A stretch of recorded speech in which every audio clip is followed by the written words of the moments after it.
코리아 빌딩 콜센터에서 파악된 확진자만 지금까지 65명이 넘습니다. 해당 콜센터 근무자들은 수도권 전역에서 출퇴근하는 것으로 나타나 2차 확산 긴장감이 높지만 감염 경로가 오리무중입니다. 문재인 대통령이 한국이 방역의 모범 사례가 될 것이라는 언급을 한 지 하루도 안 돼 또 무더기 확진 판정이 나왔습니다. 정세균 국무총리는 아직 낙관하는 사람은 없다고 말했습니다. 아시아에 이어 유럽, 중동까지 확산세에 들어서자 WHO가 코로나19 팬데믹, 즉 세계적 대유행 위협이 매우 현실화됐다고 경고했습니다. 팬데믹 우려에 국제 유가 파동까지 겹치면서 세계 증시가 7~8%가량 폭락했습니다. 2008년 금융위기가 현실화될 것이라는 비관이 쏟아집니다. 마스크 오부제 시행 둘째 날인 오늘 양극화 현상이 벌어졌습니다. 약국 분포도가 높은 서울 강남은 구매가 비교적 수월했지만 지역에선 줄서기가 계속됐습니다. 비례연합정당 합류를 놓고 민주당의 내공이 깊어지고 있습니다. 공개 반대를 선언하는 의원들이 점차 늘자 민주당은 의총을 여는 등 한 발 물러서는 모습이었지만 결국 12일 당원 투표 결정을 번복하진 않았습니다.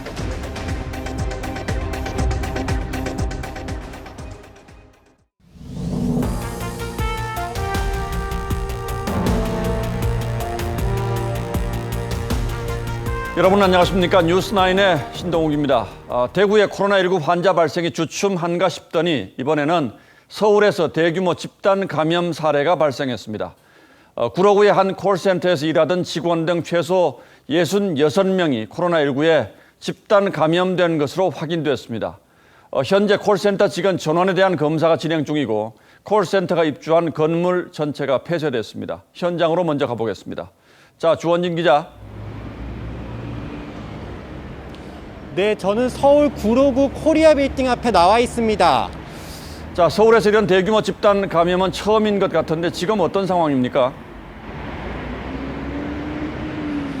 네, 지자체들에 따르면 이 빌딩 11층에 위치한 콜센터의 직원과 가족 등 총 66명이 확진 판정을 받았습니다. 방역당국은 어젯밤 이 빌딩에서 10여 명의 확진자를 확인한 뒤 이 건물을 전체 폐쇄했습니다. 콜센터 직원 가운데 첫 확진자는 서울 노원구에 사는 50대 여성입니다. 구로구청은 지난 8일 이 사실을 노원구로부터 통보받고 콜센터 직원 전수조사에 들어갔고 어제 먼저 검사를 받은 54명 가운데 13명이 확진 판정을 받았습니다. 보건당국은 11층 근무 직원 207명을 모두 검사할 계획인데 지금까지 콜센터 직원 등 관련 확진자는 모두 66명입니다. 이 가운데 가족과 접촉자 등 2차 감염자도 4명이 나왔습니다. 현재 직원의 절반 정도만 검사 결과가 나온 상태라 확진자는 더 늘어날 것으로 보입니다. 자, 그리고 이 코리아 빌딩이라는 곳이 19층짜리 빌딩이라고 들었는데 상당히 파장이 크겠네요. 네, 이 빌딩에는 11층 말고도 7층, 8층, 9층에 모두 또 다른 콜센터가 위치해 있습니다. 방역당국은 이 빌딩 전체에 콜센터 직원이 600명이 넘는 것으로 추산하고 있습니다. 방역당국은 이 4곳의 콜센터를 포함해 빌딩에 입주한 웨딩홀과 커피숍 등 모든 업체의 영업을 중단하고 역학조사에 들어갔습니다. 빌딩 13층부터 19층 오피스텔에 사는 140세대 거주자들은 자가격리 조치했습니다. 무더기 확진자가 나온 11층 콜센터 직원들과 엘리베이터 4대를 공동 사용한 빌딩 입주자들은 혹시 모를 감염 우려에 긴장하고 있습니다. 방역당국은 오늘 아침 9시부터 빌딩 앞에 선별진료소를 설치해 입주자들과 인근 주민을 400명 가까이 코로나19 검사를 진행했습니다. 지금까지 구로구 코리아 빌딩에서 TV조선 주원진입니다. 자, 여기서 확진 판정을 받은 콜센터 직원 대부분이 서울과 인천 수도권에 살고 있는 사람들입니다.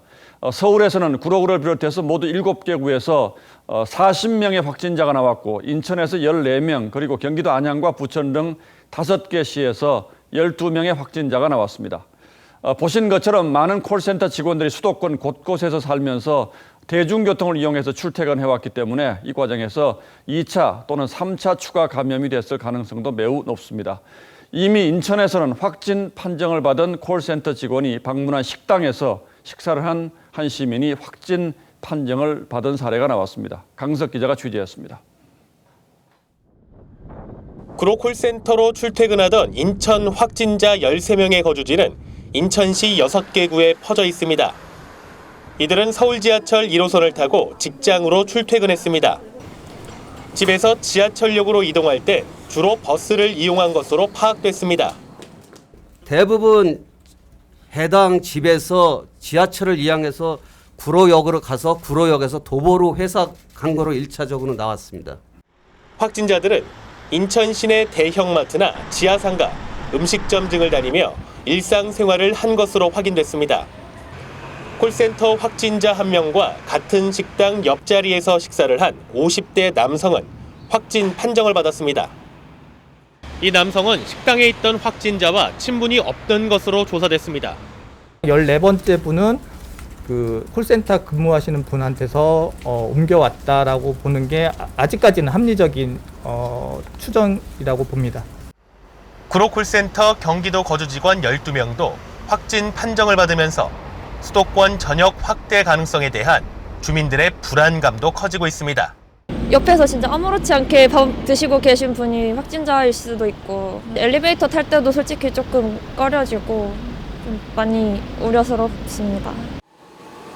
확진자 세부 동선과 접촉자 파악에 나선 수도권 지자체들은 구로 콜센터발 2차, 3차 감염 가능성에 촉각을 곤두세우고 있습니다. TV조선 강석입니다. 이렇게 한 공간에서 한꺼번에 많은 환자가 발생한 건 콜센터 특유의 업무 환경이 큰 요인이 된 것으로 보입니다. 좁은 공간에 많은 직원들이 다닥다닥 붙어 앉아서 전화를 받았고 업무의 성격상 마스크도 쓰지 않은 채 일하는 것으로 알려졌습니다. 이어서 장용욱 기자가 보도합니다. 집단 감염 사태가 벌어진 콜센터는 빌딩 11층 전체를 사용했습니다. 1100제곱미터 넓이의 사무실에서 직원 148명과 교육생 59명 등 207명이 근무했습니다. 콜센터 직원들은 폭 1m 정도 책상에 줄지어 앉아 마스크도 쓰지 않은 채 전화를 하며 근무한 것으로 전해졌습니다. 전화나 또 응대를 해야 되고 또 여러 가지 하나하나의 콜에 대해서 회신을 해야 되기 때문에 게다가 해당 사무실은 환기 구조가 열악했던 것으로 보건당국은 파악하고 있습니다. 전문의들은 밀폐된 공간에서 콜센터 업무를 하면서 비말, 즉 침방울이 동료 직원에게 전파됐을 가능성을 제기합니다. 확진 환자가 있다면 비말 등에 의해서 같은 공간 내에 있는 사람에게 전파의 우려가 있습니다. 서울과 인천, 경기도는 모든 콜센터 업체의 근무 환경을 긴급 조사하기로 했습니다. 다산 120 콜센터가 있고 또 각 그 산하기관에도 이렇게 있는데요. 저희들 이것도 단속하고 있고 그다음 민간도 있을 수 있기 때문에 콜센터는 업무 특성상 재택근무나 온라인 근무도 어려워 집단 감염의 새로운 진원지로 떠오르고 있습니다. TV조선 장용욱입니다. 신천지 관련해서도 걱정이 하나 더 남아 있습니다. 전국의 신천지 신도 가운데 요양시설 등에 근무하는 사람이 1,600명에 달하는 것으로 집계됐습니다. 이 가운데 1,300명이 아직 검사를 받지 않아서 정부가 즉시 검사를 실시하도록 했습니다. 사태 초기 요양원과 같은 집단시설에서 유독 많은 환자가 발생한 것도 이런 사실과 관련이 있을 것으로 보건당국은 보고 있습니다. 신원석 기자가 보도합니다. 지난달 26일 요양보호사 1명이 확진 판정을 받아 코호트 격리된 경북 경산 서린요양원에서 또 추가 확진자가 나왔습니다. 서린요양원에 음성으로 나왔던 환자들을 요양을 입소자들을 다시 검출해가지고 조사를 했더니 이와 같이 8명이 더 입소자와 근무자 등 전체 125명 가운데 지금까지 나온 확진자는 21명에 이릅니다. 하지만 감염 경로 파악은 아직입니다. 추가 확진자가 잇따르고 있는 경산 참 좋은 재가센터와 봉화 푸른 요양원도 마찬가지입니다. 보건당국은 전국의 요양원과 요양병원 등에 신천지 신자와 교육생이 1,600명 넘게 종사하고 있다는 사실을 확인했습니다. 요양원과 요양병원의 미검사자 1,137명과 그다음에 간병인 중에 226명 검사하지 않는 분, 그래서 총 1,363명에 대해서 검사를 즉시 받도록. 이미 검사를 받아 양성이 나온 23명에 대해서는 동선을 파악하고 있습니다. 정부는 신천지 교인 명단을 병원과 어린이집, 콜센터 등 집단 감염이 일어난 다른 시설의 종사자 명단과도 대조해 감염의 실마리를 풀어나갈 계획입니다. TV조선 신은서입니다. 그런가 하면 47명의 확진자가 발생한 경북 봉화의 요양원에서는 자가격리 대상자인 요양보호사들이 다른 병원으로 옮겨진 환자를 따라가기도 한 것으로 드러났습니다. 이 가운데 한 명이 확진 판정을 받았고 이 사람과 접촉한 의료진들이 또 격리되는 악순환이 벌어졌습니다. 곳곳에서 방역의 허점이 드러나고 있는 셈입니다. 김성돈 기자가 취재했습니다. 경북 봉화 푸른 요양원의 확진자가 51명으로 급증한 지난 6일 64살 A씨 등 요양보호사 4명은 방호복을 입고 확진자 10명을 포항의료원으로 이송하는 데 동행했습니다. 하지만 이들은 요양원 확진자들과 24시간 생활한 밀접 접촉자로 자가격리 대상이었습니다. 자가격리 대상인 건 알았습니까? 네, 알고 있죠. 근데 왜 가신 거예요? 근데 왜 가게 됐는지 이런 과정까지는 제가 잘 모르고요. 자가격리 대상에 오른 요양보호사가 환자 이송에 동행한 이유에 대해 경북도청은 대체할 요양보호사를 찾지 못했기 때문이라고 설명합니다.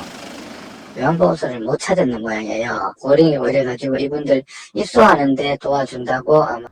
이들은 포항의료원에서 2시간 교육을 받으면서 의료진들과 접촉까지 했습니다.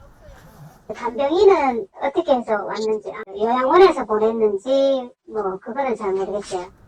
의료진과 접촉했던 요양보호사 중 한 명은 어제 확진 판정을 받았고 영문도 모른 채 확진자와 접촉하게 된 의료진 7명은 자가격리 조치됐습니다. TV조선 김승돈입니다. 코로나19가 머지않아 종식될 거란 지난달 문재인 대통령의 발언 이후에 대구에서 대규모 확진자가 나와서 너무 성급한 발언이었다는 논란이 있었습니다. 그런데 어제도 비슷한 일이 일어났습니다. 대통령이 우리 정부의 대처가 방역 모범 사례라고 자평했는데 오늘 또 수도권에서 대규모 집단 감염 사태가 벌어진 겁니다. 보도에 최지원 기자입니다. 신규 확진자 수를 더 줄이고 안정 단계에 들어간다면 한국은 그야말로 코로나19 방역의 모범 사례로 평가받을 수 있을 것입니다. 문재인 대통령이 한국이 방역 모범 사례가 될 거라고 평가한 지 하루 만에 서울 구로에서 무더기 집단 감염이 발생했습니다. 대구 경북이 아닌 수도권으로는 가장 큰 규모입니다. 한 달 전에도 문 대통령은 코로나19가 머지않아 종식될 것이라고 했지만 방역 당국이 끝까지 긴장을 놓지 않고 최선을 다하고 있기 때문에 코로나19는 머지않아 종식될 것입니다. 닷새 뒤 31번 확진자가 발생하면서 감염자가 기하급수로 늘었습니다. 정세균 국무총리가 진화에 나섰지만 아직 아무도 낙관하는 사람은 없습니다. 이러쿵저러쿵 하는 것은 적절치 않은 말씀들이다. 야당은 거세게 비판했습니다. 20여일 전 짜파구리 축제를 나누던 대통령의 파한대소가 떠오르는 때이른 자화자찬입니다. 일주일 전 중대본은 건강증명서가 감염이 없다는 걸 인증하기 어렵다고 했지만 보건학적 또 의학적으로 볼 때 감염이 없다는 것을 인증한다는 것 자체는 사실상 여러 가지 문제가 있다는 점. 문 대통령은 오늘 한국인을 입국 제한 조치한 국가들과 건강증명서를 소지한 기업인의 예외 입국 방안을 협의하겠다는 입장을 밝혔습니다. TV조선 최지원입니다.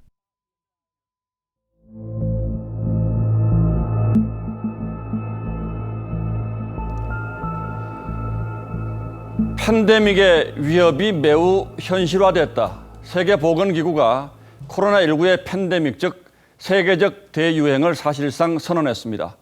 CNN 방송도 바이러스가 질환 또는 사망을 유발하고 지속적인 사람 간 전염을 유발하며 전 세계에 확산됐다면서 지금의 상황을 팬데믹이라고 규정했습니다.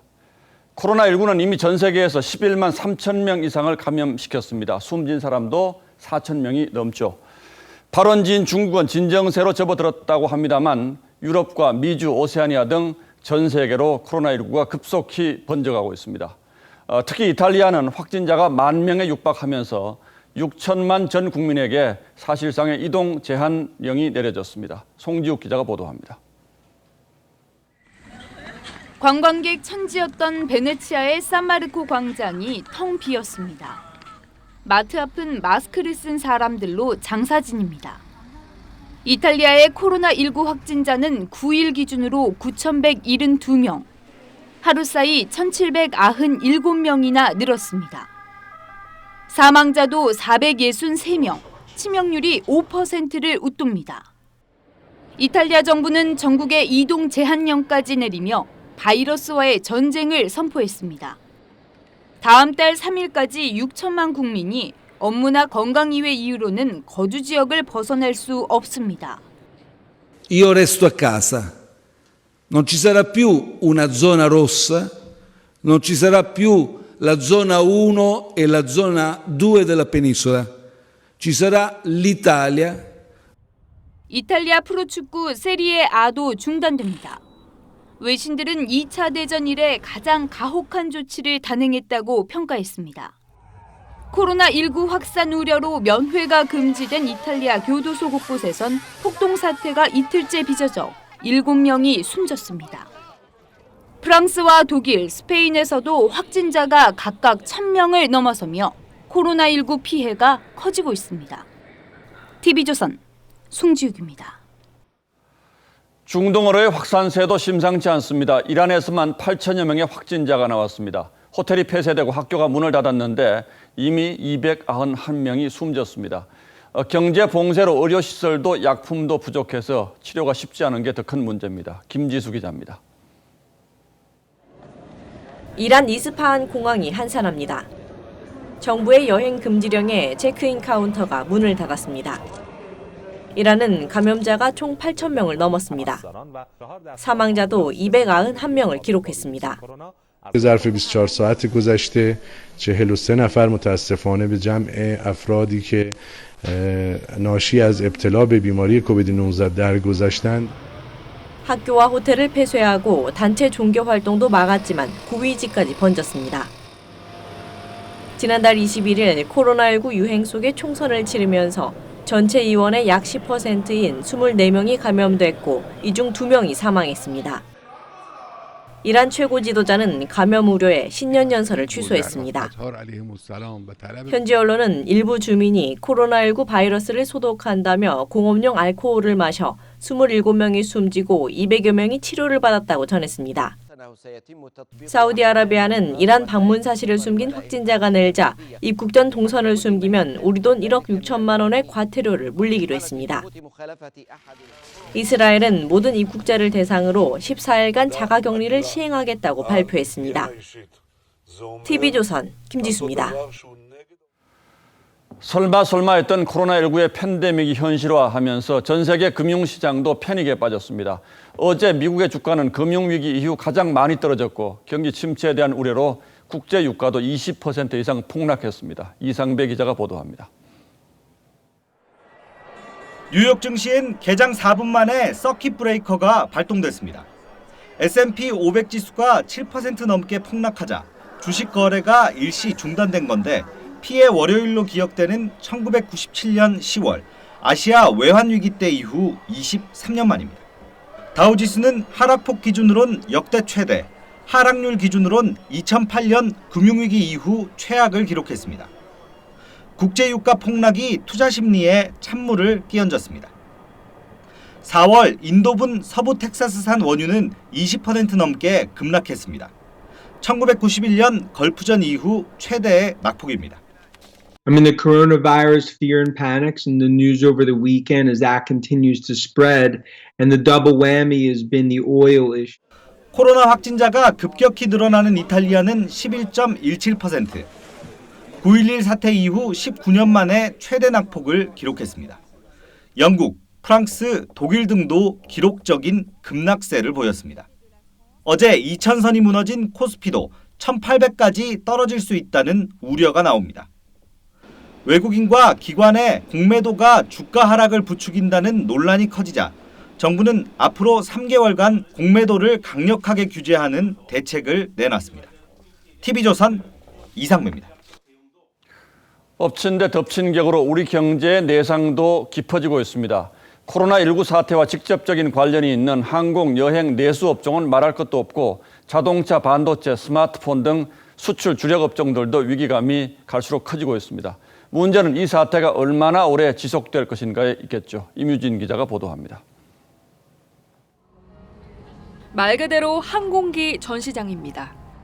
공항 계류장에 비행기들이 죄다 놀고 있습니다. 승무원분들이 이제 무급 휴가 이제 들어가시고 항공 가동률 자체가 좀 차이가 나니까요. 해외 여행객이 최대 80%나 급감하면서 여행사들도 줄도산 공포에 시달립니다. 단축 근무, 전 직원이 주 3일 근무하는 걸로 해서 저희는 월급 한 80% 받아요. 지난달 일평균 수출액은 전년 대비 12.2%나 감소했습니다. 현대기아차의 지난달 중국 판매량은 10분의 1 토막이 났습니다. 삼성전자가 주도하는 세계 스마트폰 시장도 10% 이상 위축 전망이 나옵니다. KDI는 경기 전반이 빠르게 위축되고 있다고 진단하며 설비 투자 부진 지속, 취업자 수 증가폭 축소 등을 우려했습니다. OECD가 우리 경제 성장률 전망치를 2%로 0.3%포인트 낮춘 가운데 국제 신용평가사들은 1%대 전망치까지 내놓고 있습니다. 소비 쪽에 회복하려면 상당한 시간이 필요하고요. 그러면 아무래도 이제 우리 취약계층, 특히 이제 내수, 도소매 음식 숙박에 종사하는 우리 자영업자들은 상당 기간 어려움이 지속이 될 수가 있겠습니다. 코로나19가 우리 경제에 찍은 쉼표. 경제 주체에게 마침표가 되지 않도록 하는 게 최대 과제입니다. TV조선 임유진입니다. 자, 그런데 코로나19로 인한 경제 타격은 확진자가 많이 나오고 있는 일부 국가에 그치는 문제가 물론 아닙니다. 세계 경제의 크고 작은 악재가 동시에 휘몰아치는 이른바 퍼펙트 스톰 우려가 커지고 있습니다. 김지아 기자가 그 이유를 설명하겠습니다. 국제 유가 폭락에 방아쇠를 당긴 사우디아라비아와 러시아의 유가 전쟁은 글로벌 경제에 일파만파 영향을 미칠 수 있습니다. 유가가 급락하면 미국 석유 회사들의 파산을 불러올 수 있고 중동 국부 펀드들이 재정 악화를 막기 위해 신흥국 주식 투매에 나설 수도 있습니다. More than one of the countries take a different position, looking only after their own interest. This may well mean playing a Russian roulette. 세계 경제 성장률 전망치가 줄줄이 하향 조정되는 가운데 최악의 경우 0.1%에 그칠 것이란 비관적인 전망까지 나옵니다. 2008년 금융위기를 예측한 닥터둠은 위기가 재앙으로 귀결될 것이라는 암울한 전망을 내놨습니다. 아시아 외환위기 등을 정확히 예견했던 이코노미스트 역시 코로나19가 여름까지 이어지면 충격은 금융위기 때보다 클 것이라고 경고했습니다. 2008년도는 문제가 뭐가 문제인지가 분명했어요. 이번에는 이게 어떻게 접근해야 될지, 어떻게 하면 코로나 확산을 막는지 이걸 알 수가 없는 상황이다 보니까 세계 경제의 한 치 앞도 보이지 않는 퍼펙트 스톰 공포가 몰아닥치고 있습니다. TV조선 김자입니다. 계속해서 마스크 관련 소식 좀 짚어보겠습니다. 먼저 대구 내 병원 상황입니다. 확진자 300명이 입원해 있는 대구 의료원 상황을 보면 이래서 바이러스 차단이 되겠나 싶을 지경입니다. 의료진은 마스크 하나로 일주일을 보내고 다인실 환자는 마스크 없이 지냅니다. 황선영 기자가 병원 내부 모습을 설명드리겠습니다. 대구 의료원에 입원한 확진자가 제공한 병실 모습입니다. 4명이 사용하는 다인실인데 환자들이 마스크도 쓰지 않은 채 서로 대화를 하고 기침까지 합니다. 병실에서 마스크를 꼭 착용하라는 안내문도 무용지물입니다. 일부 의료진도 재감염 가능성을 걱정합니다. 이 사람은 다 나아가고 있는데 옆에 사람이 증상이 심하면 이 사람은 다시 걸릴 수 있을 가능성이 있지 않냐, 재발 가능성이. 입원한 확진자들은 병원이 마스크를 지급하지 않고 마스크 착용 관리도 안 한다며 불안감을 호소합니다. 마스크 없이 안 주냐고 하니까 그냥 의료 선택밖에 없다고 뭐 그렇게 하더라고요. 물건이 없어요 이러면서. 감염병 전담병원인 대구의료원에는 확진자 300여 명이 입원해 있습니다. 의료진과 직원 650여 명을 포함하면 1,000명이 넘습니다. 대구의료원 일부 의료진은 정부가 일주일에 한 번씩 마스크를 지급하고 있지만 턱없이 부족하다고 호소하고 있습니다. 일부 직원은 마스크 하나로 일주일을 버틴다고도 실토합니다. 하락하면 2, 3일씩 쓰고 며칠 쓰고 이까지. 감염병 전담병원조차 마스크 부족 현상에 시달리면서 의료진과 환자들의 고충이 더욱 깊어지고 있습니다. TV조선 황선영입니다. 마스크 요일제 둘째 날인 오늘도 빗속에서 오랜 시간 줄 서신 분들 많으실 겁니다. 또 반면에 생각보다 수월하게 샀다 싶으신 분들도 있으실 겁니다. 이게 거주지에 약국이 몇 개 있느냐에 따라서 양극화 현상이 벌어진 건데 서울 강남은 타 지역에 비해서 약국 숫자가 4배 가까이 많았습니다. 송민성 기자입니다. 서울 강남구의 한 약국 앞. 마스크가 많이 남았는데도 사려는 대기자들은 거의 없습니다. 오늘은 보니까 좀 심하지 않는 것 같은데 다들 아잖아. 반면 도봉구의 이 약국 앞에는 판매 전부터 사람들이 길게 줄을 섰습니다.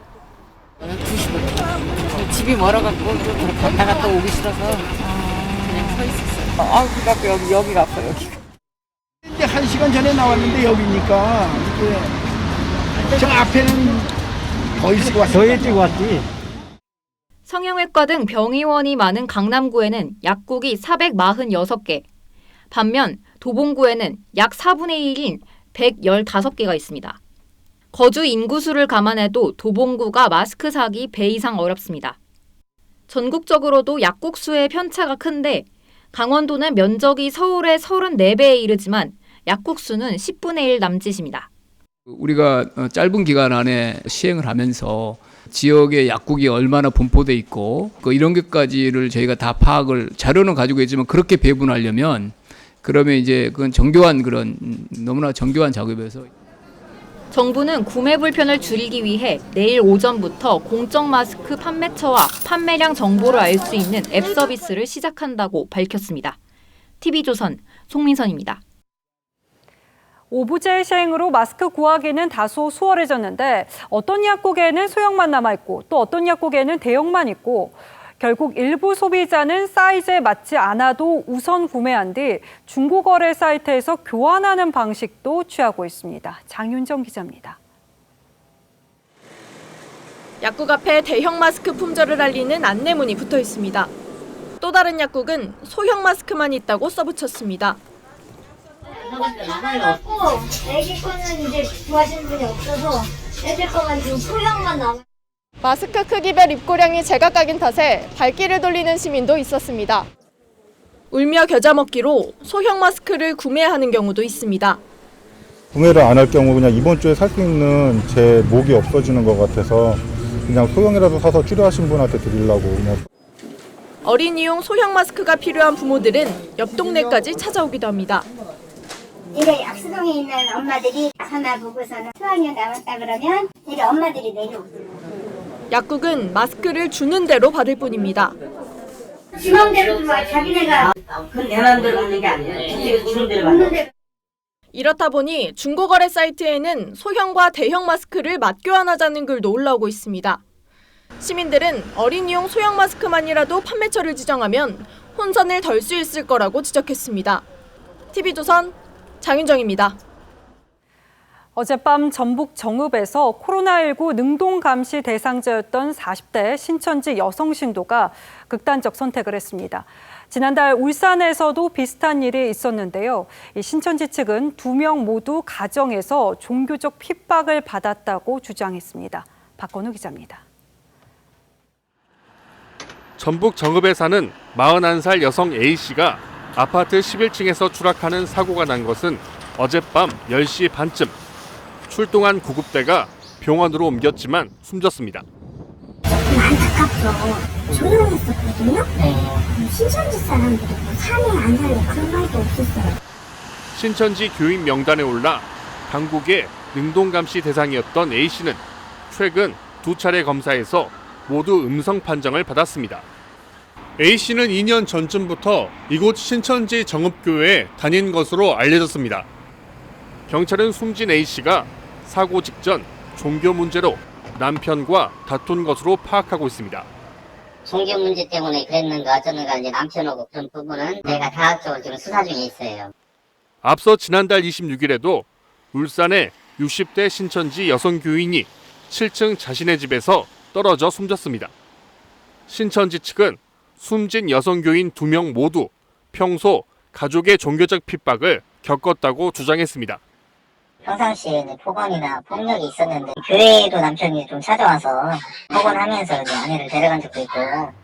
경찰은 신천지 여성 교인 2명의 정확한 사망 경위를 조사하고 있습니다.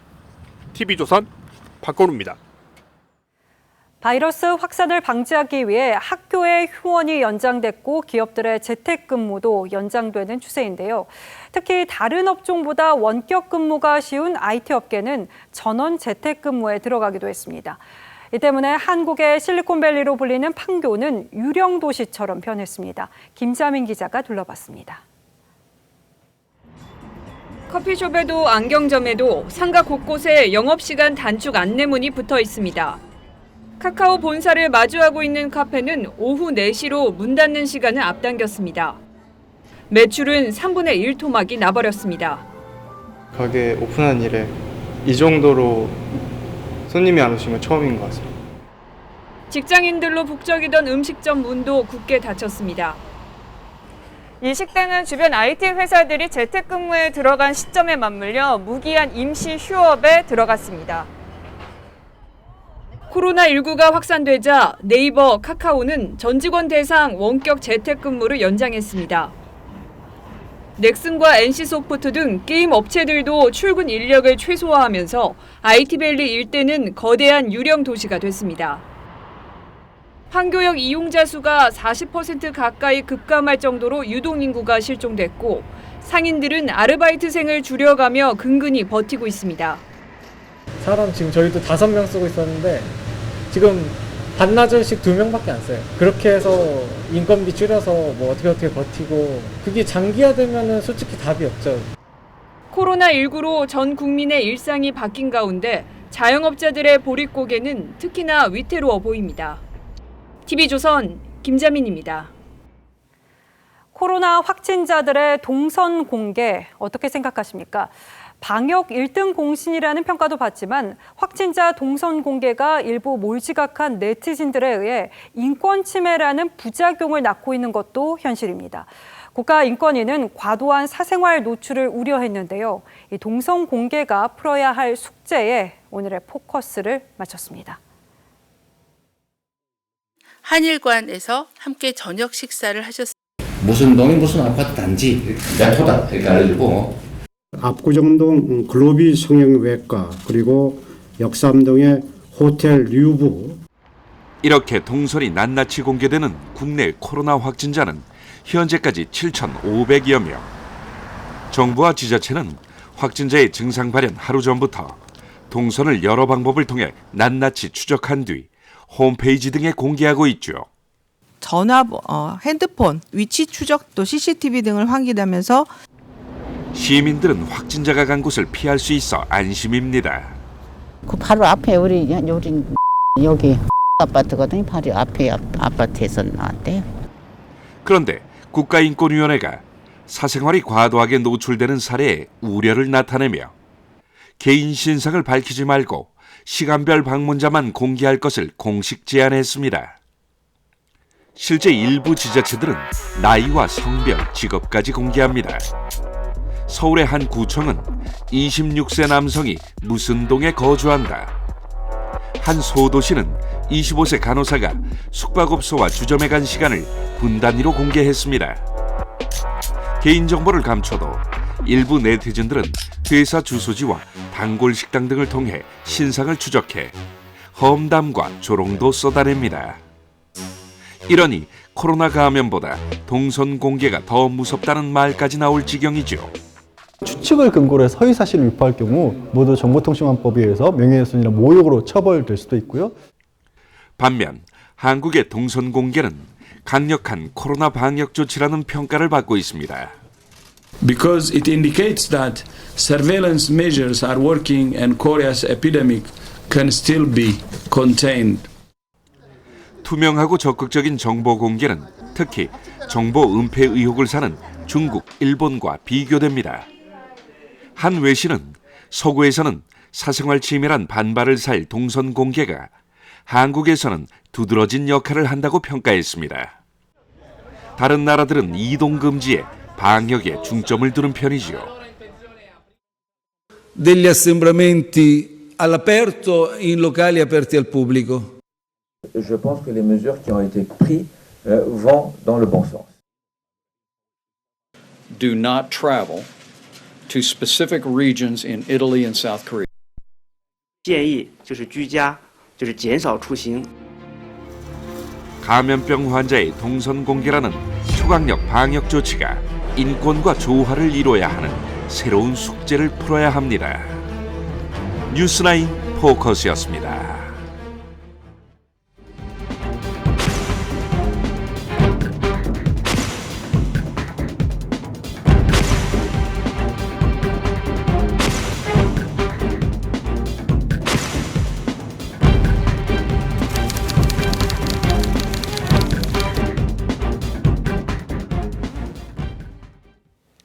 총선을 준비 중인 여야 선거 캠프에도 코로나19 비상이 걸렸습니다.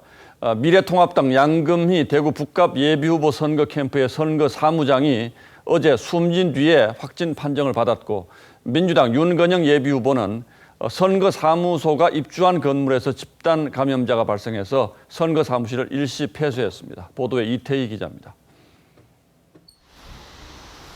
미래통합당 양금희 대구 북갑 예비후보의 선거사무장 이모 씨가 어젯밤 호흡곤란 증세로 병원 이송 중 사망했습니다.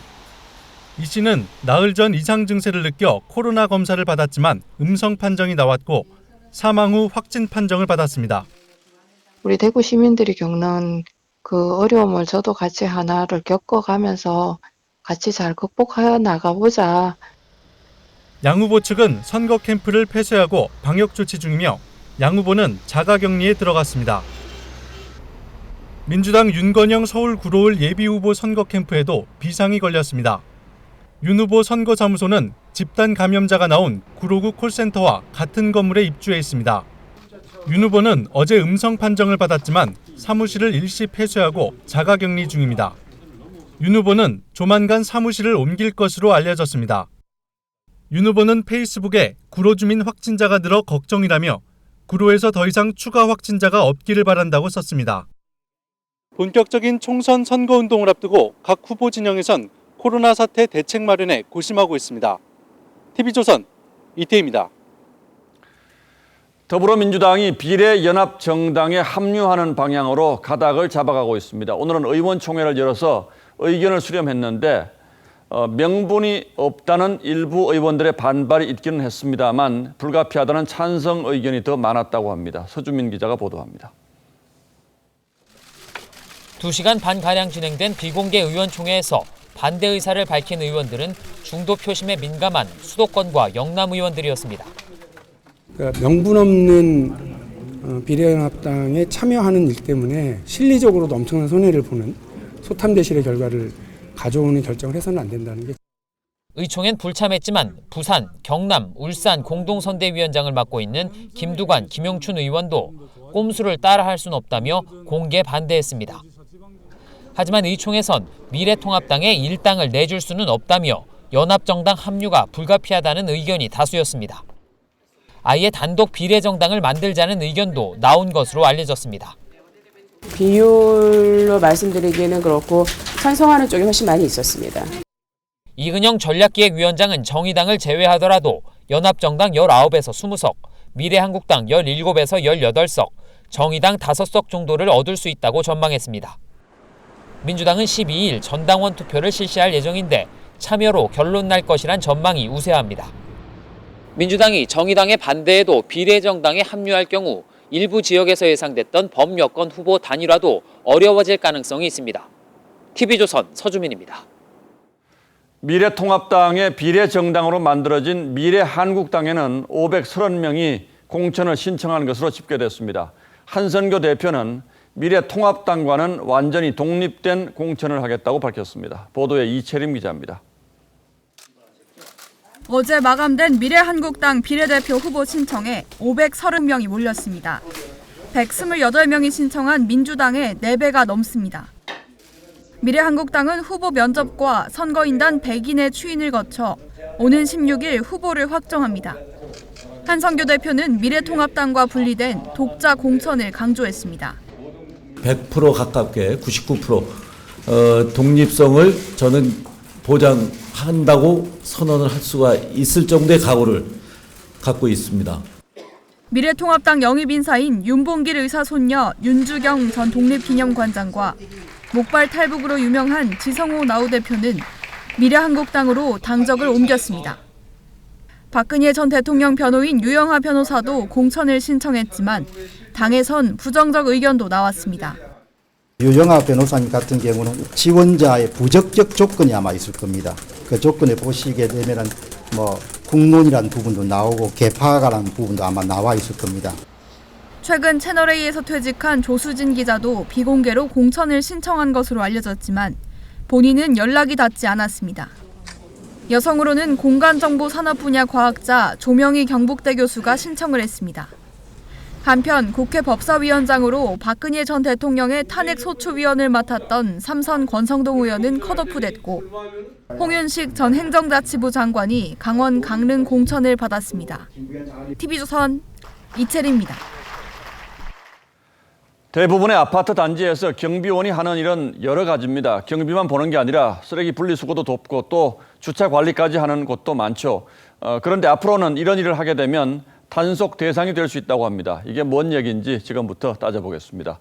자, 강동원 기자, 단속은 언제부터 하겠다는 겁니까? 오는 6월부터 단속을 한다고 합니다. 지난 2018년에 있었던 경비업법 위반 판결 때문인데요. 경찰청은 이 판결을 계기로 오는 6월부터 경비업법 위반 사례를 단속하겠다고 나선 겁니다. 자, 6월이면 석 달도 채 남지 않았는데 느닷없이 왜 단속을 하겠다는 거죠? 엄밀히 말하면요, 이 쓰레기 분리수거나 주차 단속이 이 경비업법 위반 사례이기 때문입니다. 이 경비업법을 보면 이 경비원에게 경비 업무 범위를 벗어난 행위를 하게 해서는 안 되고 이를 위반하면 징역이나 벌금에 처한다고 되어 있습니다. 자, 그럼 지금까지 이런 일을 해왔다면 이게 다 위법 사항이 되겠군요? 예, 그렇습니다. 이 법에는요, 이 경비 업무가 도난이나 화재 또 그 밖의 혼잡 등으로 인한 위험 발생을 방지하는 업무 이렇게 돼 있기 때문에 이 쓰레기 분리수거나 이 단순 주차 관리는 이 경비 업무에 포함이 되지 않는다고 보는 겁니다.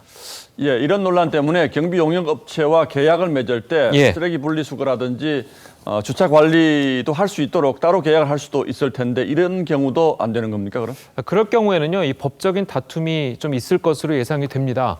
앞서 말씀드린 경비 업무의 정의를 보면요, 그 밖의 위험 발생을 방지하는 업무 이런 부분이 있는데, 자, 이것을 포괄적으로 해석을 할 경우에 주차 관리 같은 건 들어갈 수도 있다는 게 전문가들의 시각입니다.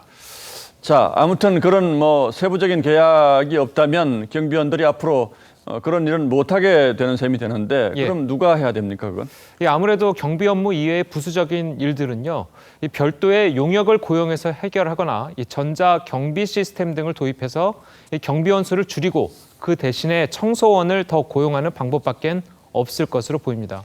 자, 이렇게 되면요, 이 아파트를 관리하는 인원이 늘 수밖에 없고 당연히 관리비 부담으로 이어질 수 있다는 지적도 나오고 있습니다. 들어보시죠. 예. 결국 이 경비 업무를 못하게 하면은 경비원이 없어지겠죠. 전자적인 감시 장비로 가던가 그렇게 되면 결국 관리비 상승이 되고 입주민들이 불만이 생기고. 예, 물론 이론적으로야 더 많은 사람을 고용해서 다 하게 하면 되겠지만 현실적으로 이게 간단치 않은 문제일 텐데 이 정도면 정부가 나서야 되는 것 아닙니까? 네, 일단 주무부처인 국토교통부는요, 이 경찰과 협의를 한다는 방침입니다. 그래서 이 경비업법이나 공동주택관리법 등을 개정해서 이 아파트 경비원 업무 범위를 넓히는 방안을 검토 중이라는 입장인데요. 하지만 그 전에 입법이 완비되기가 사실상 어려운 형편이어서 이 경찰이 정말 단속에 나선다면 이 당분간 상당한 혼란이 불가피해 보입니다. 예, 이게 현실적으로 얼마나 단속이 잘 될지는 모르겠습니다만 그래도 필요하다면 법부터 먼저 정비를 해놓고 단속을 하는 게 순서가 아닐까 싶습니다만. 예, 강동원 기자 잘 들었습니다.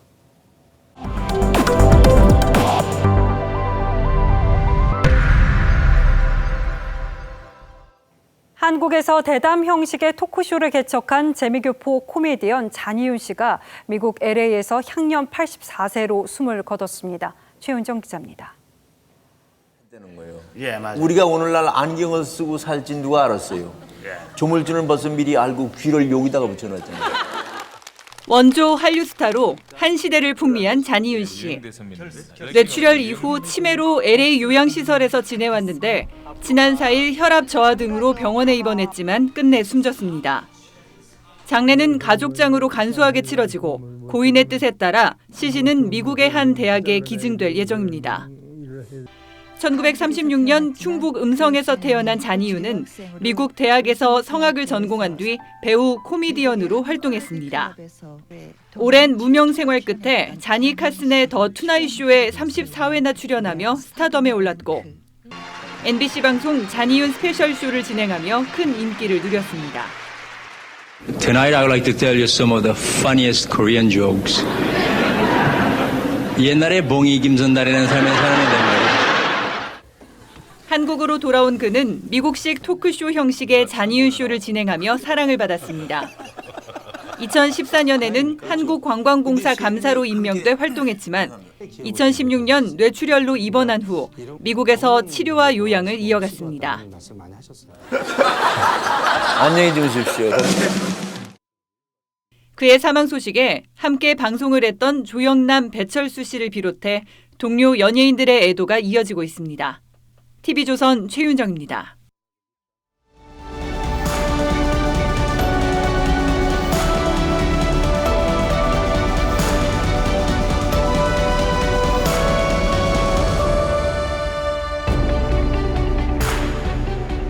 시인 박목월이 동생 장례를 치르고 흙으로 돌려보냅니다. 관이 내렸다. 깊은 가슴 안에 밧줄로 달아내리듯 머리맡에 성경을 얹어주고 옷자락에 흙을 받아 좌르르 하직했다. 그러면서 시인은 삶과 죽음 사이의 아득한 거리를 가슴 저리게 실감합니다. 임종에는 두 가지 뜻이 있습니다. 죽음을 맞음, 그리고 부모 가족이 숨을 거둘 때 곁을 지킴입니다. 어느 뜻이건 임종은 이성과 저성이 엇갈리는 마지막 고해 성사의 자리입니다. 떠나는 이가 의식이 있는 동안 가족은 핏줄과 사랑을 다시 한번 확인합니다. 한 생을 함께 행복했다며 고마워합니다. 가슴속 응어리를 털어놓고 용서를 구합니다. 손 붙잡아 하나가 됩니다. 그래서 임종은 가장 슬프면서도 가장 아름답고 숭고한 의식입니다. 그러나 코로나19로 희생된 분들의 임종은 쓸쓸합니다. 메르스 때처럼 격리돼 가족이 곁에 없는 경우가 흔하죠. 염도 입관도 못하고 곧바로 화장됩니다. 남은 반려자에겐 사무치는 한이고 자식에겐 크나큰 불효입니다. 대구에서 의료봉사를 하고 있는 안철수 국민의당 대표도 사연 하나를 전해왔습니다. 아주머니 환자가 가슴이 답답하다고 해서 물었더니 따로 격리됐던 남편이 어제 숨져서 임종도 못했다고 하더랍니다. 거기에다 화장돼서 얼굴도 못 보고 장례도 못 간다니 그보다 답답하고 기막힌 일이 어디에 또 있겠습니까? 안 대표는 이런 상황에서 정치는 도대체 무엇을 해야 하느냐고 되물었습니다. 대통령이 한국은 방역 모범 사례로 평가받을 것이라고 했습니다. 총리는 조만간 변곡점을 만들 수 있을 것이라고 했습니다. 중국에서 입국하는 한국인이 문제라고 해서 논란을 불렀던 보건복지부 장관 역시 다른 나라의 모범 사례이자 세계적 표준이라고 자랑했습니다. 확산세가 수그러드는 것은 퍽 다행한 일입니다만 이미 50명 넘는 국민이 숨진 상황에서 온당이 할 말인지는 묻고 싶습니다. 자랑도 때와 장소를 가려야 박수를 받는 법이죠. 국가를 운영하는 사람들에게 국민의 무고한 생명이 희생되는 것보다 더 송구스럽고 죄스러운 일은 없습니다. 정부 당국자들이 코로나 희생자 현황을 알릴 때마다 예를 다해 위로하는 것도 그래서일 겁니다. And on behalf of the President and all of the American people, we extend our deepest condolences. 3월 10일 앵커의 시선은 코로나 자화자찬이었습니다.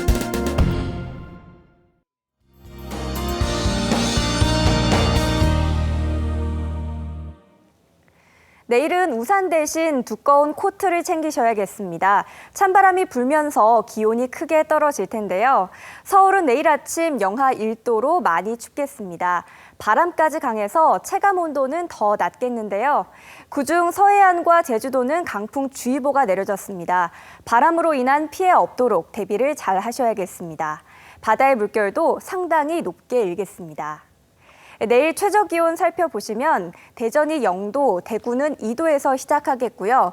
한낮 기온은 서울이 8도, 강릉 12도, 대구는 11도까지 오르겠습니다. 아침보다는 기온이 크게 오르지만 여전히 쌀쌀하게 느껴지겠습니다. 추위는 모레 낮부터 풀립니다만 이후에도 기온이 들쭉날쭉하겠습니다. 이럴 때 면역이 떨어지지 않도록 건강 잘 챙기시기 바랍니다. 날씨였습니다. 예, 3월 10일 뉴스9는 여기서 모두 마치겠습니다. 시청해주신 여러분 고맙습니다.